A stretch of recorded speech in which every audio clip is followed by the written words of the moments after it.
नमस्कार। प्रादेशिक समाचार के साथ मैं नूतन लकड़ा। पहले मुख्य समाचार। वित्त मंत्री निर्मला सीतारमण ने कहा है कि जुलाई 2017 और जनवरी 2020 के बीच शून्य जीएसटी रिटर्न भरने वाली पंजीकृत कंपनियों पर देरी करने के लिए जुर्माना नहीं लगाया जाएगा। पलामू में पुलिस और नक्सलियों के बीच हुई मुठभेड़, भारी मात्रा में हथियार सहित कई सामान बरामद। राज्य में आज 49 लोगों को दी कोविड-19 को मात, अब तक 679 लोग हुए स्वस्थ। और राजधानी रांची समेत राज्य भर में पिछले 2 दिनों से हो रही बारिश, मौसम विभाग ने 15 जून तक पूरे राज्य में अच्छी बारिश होने की संभावना जताई। और अब समाचार विस्तार से। वित्त मंत्री निर्मला सीतारमण ने कहा है कि जुलाई 2017 और जनवरी 2020 के बीच शून्य जीएसटी रिटर्न भरने वाली पंजीकृत कंपनियों पर देरी करने के लिए जुर्माना नहीं लगाया जाएगा। श्रीमती सीतारमण ने वस्तु और सेवा कर जीएसटी की 40वीं बैठक के बाद संवाददाताओं को आज नई दिल्ली में बताया कि जुलाई 2017 से जनवरी 2020 के बीच जीएसटी बिक्री रिटर्न नहीं भरने का अधिकतम जुर्माना 500 रुपए होगा। केंद्रीय मंत्री ने कहा कि जीएसटी नहीं भरने पर जुर्माने से संबंधित मामलों को निपटाने के लिए जीएसटी परिषद की बैठक में ये 2 निर्णय लिए गए। श्रीमती सीतारमण ने कहा कि 5 करोड़ रुपए तक के कारोबार करने वाले छोटे करदाताओं के लिए फरवरी, मार्च और अप्रैल 2020 की जीएसटी रिटर्न 6 जुलाई के बाद भरने वालों के लिए ब्याज दर 18% से घटाकर 9% कर दी गई है। छोटे करदाताओं को 6 जुलाई 2020 तक जीएसटी रिटर्न भरने के लिए कोई ब्याज नहीं देना होगा। वित्त मंत्री ने कहा कि राज्यों को क्षतिपूर्ति देने की आवश्यकता पर जुलाई की बैठक में विचार होगा। केंद्रीय जल शक्ति मंत्री गजेंद्र सिंह शेखावत ने झारखंड में जल जीवन मिशन के कार्य पर चिंता व्यक्त की है। उन्होंने बताया कि झारखंड में वर्ष 2019-20 में नल कनेक्शन उपलब्ध कराने हेतु जल जीवन मिशन का आयोजन और कार्यान्वयन का कार्य संतोषजनक नहीं रहा। उन्होंने कहा कि आर्सेनिक और फ्लोराइड प्रभावित बस्तियों में स्वच्छ जल की अनुपलब्धता एक गंभीर मामला है और इससे दीर्घकालिक स्वास्थ्य संबंधी समस्याएं उत्पन्न होती हैं। झारखंड में इस संबंध में पहले जारी किए गए 28.65 करोड़ रुपए में से राज्य ने केंद्र सरकार की हिस्सेदारी वाली 6.82 करोड़ रुपए और राज्य के हिस्से से केवल 5.40 करोड़ रुपए की ही उपयोग किया गया। पलामू जिले में आज सुबह पुलिस और नक्सलियों के बीच मुठभेड़ हुई। पुलिस ने मौके से हथियार सहित अन्य सामान बरामद किया। बताया जाता है कि मनातू के मध्य और टंडवा के बीच जंगल में नक्सलियों की मौजूदगी की सूचना मिली थी। सूचना पर पुलिस और झारखंड जगुआर की टीम उग्रवादियों की टोह में सर्च अभियान चलाया। इसी दौरान पुलिस को देखकर टीपीसी उग्रवादियों ने फायरिंग शुरू कर दी। मुख्यमंत्री का तय कार्यक्रम रद्द होने के कारण दुमका रेलवे स्टेशन से खुलने वाली स्पेशल ट्रेन को 24 घंटे के लिए रीशेड्यूल किया गया। दुमका रेलवे स्टेशन से 1500 श्रमिक भारत और चीन की सीमा में सड़क बनाने का काम करने के लिए बॉर्डर रोड ऑर्गेनाइजेशन BRO के द्वारा ले जाए जा रहे हैं। वहीं जिला प्रशासन द्वारा पहुंचे श्रमिकों के रहने की व्यवस्था जिले में की गई। साथ ही आने वाले श्रमिकों का रजिस्ट्रेशन भी किया जा रहा है जो लेह लद्दाख के लिए इच्छुक हैं। श्रमिकों की माने तो हेमंत सरकार की पहल पर पहली बार ऐसी व्यवस्था की जा रही है। साहिबगंज जिले में उपायुक्त वरुण रंजन की अध्यक्षता में मजदूरों को लेह लद्दाख भेजने की तैयारी को लेकर बैठक हुई। उपायुक्त ने बताया कि कामगारों को निबंधित करने के बाद बॉर्डर रोड ऑर्गेनाइजेशन के तहत काम करने के लिए भेजा जाएगा। बॉर्डर रोड ऑर्गेनाइजेशन द्वारा जो रोड्स बनाए जाने हैं लेह लद्दाख में, उसके लिए श्रमिक मजदूरों का रिक्रूटमेंट करने के लिए लोग आए हुए हैं।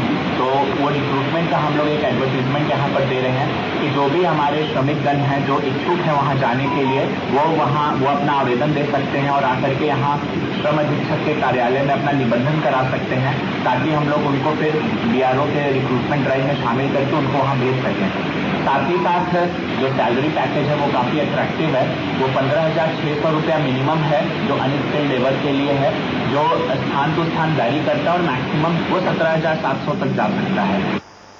लातेहार जिले में किसानों को स्वावलंबी बनाने के लिए 1,16,45,000 रुपए की स्वीकृति दी गई है।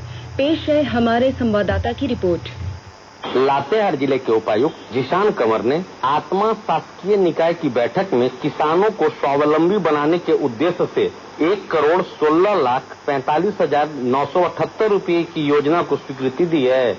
उन्होंने किसानों को गुणवत्तापूर्ण प्रशिक्षण देकर जीवन स्तर में बदलाव लाने का निर्देश दिया। उन्होंने कहा कि केंद्र व राज्य सरकार की सोच है कि किसानों की आय दुगनी हो। सरकार के इस सोच को धरातल पर उतारने की जिम्मेवारी हम सबों की है। उन्होंने कृषि पदाधिकारियों को मशरूम, टमाटर व मक्का की खेती के लिए विशेष कार्य योजना बनाकर 10 दिनों में रिपोर्ट सौंपने का निर्देश दिया। किसानों के समूह को बैंक से ऋण भी उपलब्ध कराया जाएगा। संजय कुमार तिवारी, आकाशवाणी समाचार, लातेहार। स्वास्थ्य और परिवार कल्याण मंत्रालय ने लोगों को सलाह दी है कि वे नोवेल कोरोना वायरस से अपने को सुरक्षित रखने के लिए सभी बुनियादी एहतियाती उपायों का पालन करें और सामाजिक दूरी बनाए रखें। एक रिपोर्ट। सरकार ने कहा है कि आवश्यक वस्तुओं की पर्याप्त आपूर्ति जारी है और लोगों को चिंता करने की कोई जरूरत नहीं है। लोगों को सलाह दी जाती है कि वे आवश्यक वस्तुओं और चिकित्सा सामानों की खरीदारी करते समय धैर्य रखें और शांत रहें। आवश्यक वस्तुओं को खरीदने के लिए बार बार बाहर निकलने से बचें। साथ ही लोगों से हाथ मिलाने और गले लगने से भी बचना चाहिए। बाजार, मेडिकल स्टोर और अस्पतालों में लोग कम से कम 1 मीटर की दूरी बनाए रखें। घर पर गैर जरूरी सामाजिक समारोह से बचा जाना चाहिए और घर पर मेहमानों को नहीं बुलाना चाहिए। लोगों को अपनी आंख, नाक और मुंह छूने से बचना चाहिए और लगातार हाथ साफ करते रहना चाहिए। हाथ को दोनों तरफ से कम 20 सेकंड तक रगड़कर धोना चाहिए। यदि कोई व्यक्ति खांसी या बुखार से पीड़ित है तो वह दूसरों के संपर्क में आने से बचे और डॉक्टर से तुरंत परामर्श ले। स्वास्थ्य मंत्रालय ने कोरोना वायरस के बारे में जानकारी के लिए एक टोल फ्री नंबर 1075 जारी किया है। इधर राज्य सरकार की ओर से भी कई दिशा निर्देश जारी किए गए हैं। इस सिलसिले में सरकार ने हेल्पलाइन नंबर 181 जारी किया है। सरकार ने कहा है कि कोरोना वायरस से संदिग्ध तौर पर संक्रमित कोई व्यक्ति पाया जाता है तो इसकी सूचना 0651 जो रांची का कोड है और टेलीफोन नंबर 2261-000 तथा 2261-002 के अलावा फैक्स नंबर 2261-856 और मोबाइल नंबर 9955837428 पर दी जा सकती है। आकाशवाणी रांची भी आपसे अपील करता है कि कोविड-19 के संक्रमण से बचने और अन्य लोगों को सुरक्षित रखने के लिए कृपया घर पर ही रहें और सरकारी दिशा निर्देशों का पालन करें। आकाशवाणी के ताजा तरीन समाचारों के लिए आप हमारे वेबसाइट newsonair.com पर लॉग ऑन कर सकते हैं। ताजा समाचार ट्विटर @AIR न्यूज अलर्ट्स और Facebook page All India Radio news पर भी उपलब्ध है। आप प्रादेशिक समाचार एकांश के Twitter account @AIR news Ranchi और Facebook page AIR news Ranchi. इसके अलावा YouTube channel regional news unit Ranchi पर भी हमारे बुलेटिन सुन सकते हैं। प्रादेशिक समाचार आप आकाशवाणी रांची से सुन रहे हैं। राज्य में आज 49 लोगों ने कोविड-19 को मात दी। इसके साथ ही अब तक 679 लोग स्वस्थ हो चुके हैं। राज्य में अब तक 1607 संक्रमित मिले हैं, जिनमें 1311 प्रवासी मजदूर शामिल हैं। राज्य में पिछले 24 घंटे के दौरान 56 नए कोरोना संक्रमित मरीज मिले हैं। राहत की बात यह है कि सभी प्रवासी क्वारंटाइन सेंटर में रखे गए हैं। प्रस्तुत है विभिन्न जिलों से कोविड-19 से संबंधित अपडेट। जामताड़ा के उदलाबानी स्थित कोविड-19 अस्पताल से आज इलाज के बाद स्वस्थ हुए 2 मरीजों को अस्पताल से छुट्टी दे दी गई। अब तक कुल 6 कोरोना पॉजिटिव मरीज ठीक होने के बाद रिलीज हो चुके हैं। जिले में कुल 22 मरीजों का इलाज चल रहा है। पश्चिमी सिंहभूम जिले में आज 8 लोगों को कोरोना वायरस से मुक्त घोषित कर दिया गया।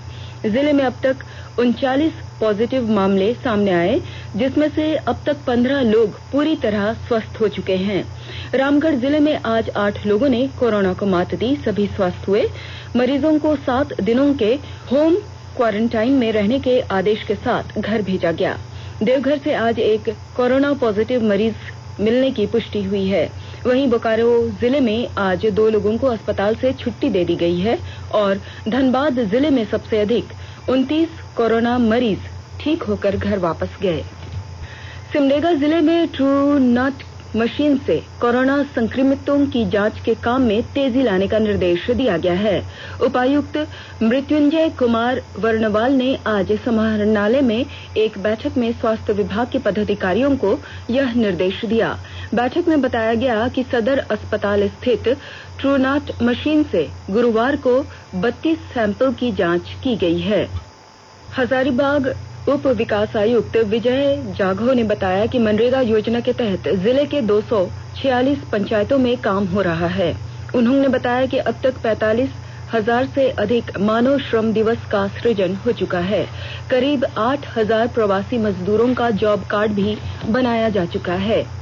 लोहरदगा में आज कुल 686 प्रवासी श्रमिकों और विदेश से प्रवासी भारतीयों का आगमन हुआ। स्क्रीनिंग के बाद 83 लोगों को आइसोलेशन वार्ड और 17 लोगों को होम क्वारंटीन में भेजा गया। वहीं 586 को होम आइसोलेशन में रहने की सलाह दी गई है। वहीं आज महाराष्ट्र, पश्चिम बंगाल, राजस्थान, नई दिल्ली, हरियाणा, उत्तर प्रदेश, बिहार एवं झारखंड के अन्य जिलों में फंसे 67 अपने गृह जिला खूंटी पहुंचे। इनमें रेड जोन से आए 9 लोगों को स्क्रीनिंग के बाद गवर्नमेंट क्वारंटाइन सेंटर भेजा गया। वहीं ग्रीन व ऑरेंज जोन से आए 58 लोगों को होम क्वारंटाइन सेंटर भेजा गया। केंद्र सरकार की गरीब कल्याण योजना गरीबों के लिए वरदान साबित हो रही है। दुमका जिले के जरूरतमंद लोगों को इन योजनाओं से घर परिवार चलाने में बड़ी मदद मिली है। दुमका शहर के सभी पंचायतों के सभी परिवारों को इस संकट के समय में केंद्र सरकार की जन कल्याण योजना के तहत मुफ्त अनाज मिला है। मेरा नाम अनिता कुमारी है। मेरा जनधन खाता में 500 रुपया अगले मंथली आया था। मेरा माँ का नाम में राशन कार्ड है और अनाज हमको मिला था। मेरा नाम सुप्रीता देवी है। अगला महीना हमको मिला था 2 महीना का चावल और पैसा हमारा आता है ये महीना हम चेक में 10 तारीख के बाद आ जाएगा। 100 चाहिए अनाज मिल रहा चावल तो खाता में ही मिल रहा पैसा 2 महीना में भेजा जाए। चावल एक बार 10 किलो एक बार 5 किलो। खूंटी जिला समाहरणालय सभागार में आज बाल श्रम उन्मूलन दिवस मनाया गया। कार्यक्रम में राष्ट्रीय बाल संरक्षण आयोग के चेयरमैन प्रियंका कानूनगो से वेबकास्ट के माध्यम से बाल श्रम संबंधी कई महत्वपूर्ण जानकारियां साझा की गई। कार्यक्रम के दौरान बताया गया कि राज्य भर में बाल संरक्षण के मामले में निर्धारित लक्ष्य पूर्ण करने में खूंटी जिले का बेहतर प्रदर्शन रहा है। खूंटी जिले में बाल संरक्षण समिति और जुवेनाइल जस्टिस बोर्ड बेहतर तरीके से कार्यशील हैं। जिले के उपायुक्त सूरज कुमार ने बताया कि आकांक्षी जिला और नक्सल प्रभावित जिला होने के बावजूद विगत 3 वर्षों में जिले ने बाल श्रम उन्मूलन को लेकर राज्य के अन्य जिलों से बेहतर कार्य किया है।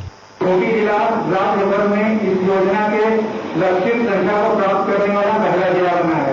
हमारे पास और भी लक्षित बच्चे हैं और हम और भी बच्चों को इसका लाभ पहुंचाने की स्थिति में हैं। तो अगर हमें इसका और टारगेट बढ़ा के दिया जाए तो हम उसको पूर्ण करने की स्थिति में हैं और बच्चों के लिए काफी लाभकारी सिद्ध होगा। साथ ही साथ विगत 3 वर्षों में खूंटी जिला के विशेष दत्तक ग्रहण एजेंसी के द्वारा देशीय दत्तक ग्रहण में 41 बच्चों को तथा अंतर देशीय दत्तक ग्रहण में 9 बच्चों को गोद लिया गया है और हम प्रतिबद्ध हैं कि हम अपने बच्चों के लिए लगातार बेहतर काम करते रहेंगे। मुख्यमंत्री हेमंत सोरेन ने भी बाल श्रम निषेध दिवस पर प्रण लेते हुए बचपन को बचाने का संदेश दिया है। पिछले 2 दिनों से राजधानी रांची समेत पूरे राज्य भर में मध्यम दर्जे की बारिश हुई। मौसम विभाग ने 15 जून तक पूरे राज्य में अच्छी बारिश होने की संभावना जताई है। विभाग ने 13 जून को कुछ जिलों में वज्रपात की संभावना भी जताई है। बारिश और ठंडी हवा चलने के कारण तापमान में गिरावट दर्ज की गई है। गोड्डा जिले के एनआईसी कक्ष में उपायुक्त किरण कुमारी पासी ने वीडियो कॉन्फ्रेंसिंग के जरिए सभी प्रखंड विकास पदाधिकारियों से कोविड-19 की जानकारी ली। उन्होंने सरकार द्वारा किसानों को आत्मनिर्भर बनाने के लिए बिरसा हरित ग्राम योजना की प्रगति का ब्यौरा लिया। और अब अंत में मुख्य समाचार एक बार फिर। वित्त मंत्री निर्मला सीतारमण ने कहा कि जुलाई 2017 और जनवरी 2020 के बीच शून्य जीएसटी रिटर्न भरने वाली पंजीकृत कंपनियों पर देरी करने के लिए जुर्माना नहीं लगाया जाएगा। पलामू में पुलिस और नक्सलियों के बीच हुई मुठभेड़, भारी मात्रा में हथियार सहित कई सामान बरामद। राज्य में आज 49 लोगों ने दी कोविड-19 को मात। अब तक 679 लोग हुए स्वस्थ। और राजधानी रांची समेत राज्य भर में पिछले 2 दिनों से हो रही बारिश। मौसम विभाग ने 15 जून तक पूरे राज्य में अच्छी बारिश होने की संभावना जताई। इसके साथ ही आकाशवाणी रांची से प्रादेशिक समाचार का ये बुलेटिन समाप्त हुआ। घर में रहिए, सुरक्षित रहिए और सुनते रहिए आकाशवाणी।